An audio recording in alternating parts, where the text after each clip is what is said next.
hihigit sa lahat. Ang kanyang mensahe ay walang katulad.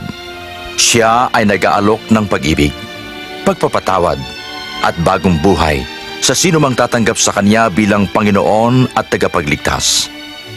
At ang mensaheng ito'y nagdudulot ng bagong pag-asa, bagong buhay at bagong layunin sa pamumuhay sa araw-araw. Ang kamatayan niya sa krus ay walang katulad. 2,000 taon na ang nakalipas, sinugo ng Diyos ang kanyang anak, si Jesucristo, upang maging alay sa kasalanan ng lahat ng tao. Namatay siya para sa iyo.